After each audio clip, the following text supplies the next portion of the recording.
বাঙালিদের মাছ ছাড়া কি আর চলে? তাই রান্না করে নিলাম মাছের ঝোল। বাংড়ি মাছের ঝোল, এটা গোয়াতে আমরা বাংড়ি মাছ বলি, কলকাতাতে যত সম্ভব সাইটিং মাছই বলা হয়। যাই হোক, মাছটা তো নুন হলুদ দিয়ে ভেজে উঠিয়ে রেখেছি। এখন ওই তেলেতেই পেঁয়াজ আর কাঁচা লঙ্কা ফোড়ন দিয়েছি। পেঁয়াজটা হালকা ভাজা হয়ে আসলে তার মধ্যে আলু আর বেগুনটা দিয়ে দিলাম। তার মধ্যে সামান্য হলুদ, লঙ্কার গুঁড়ো, জিরে গুঁড়ো আর স্বাদ মতো লবণ দিয়ে সবজিটা ঢেকে ঢেকে অনেকক্ষণ কষাবো। সবজিটা কষানো হয়ে গেলে পরিমাণ মতো জল দিয়ে দেব। জলটা দিয়ে নেড়ে চেড়ে কিছুক্ষণের জন্য ঢেকে দেবো সবজিগুলি সিদ্ধ হওয়ার জন্য। সবজিগুলি সিদ্ধ হয়ে আসলে তার মধ্যে আমি ভেজে রাখা মাছ আর একটা পাকা টমেটো কেটে বড় বড় করে কেটেছি টমেটোটা, সেটা দিয়ে দেব। দিয়ে কিছুক্ষণ নেড়ে চেড়ে রান্না করে নিলেই হয়ে গেল মাছের ঝোল। শেষে একটু ধনেপাতা কুচি দিয়ে নামিয়ে নেব।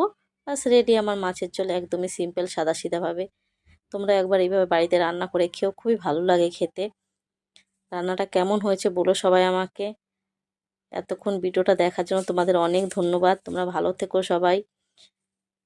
Tata, bye bye.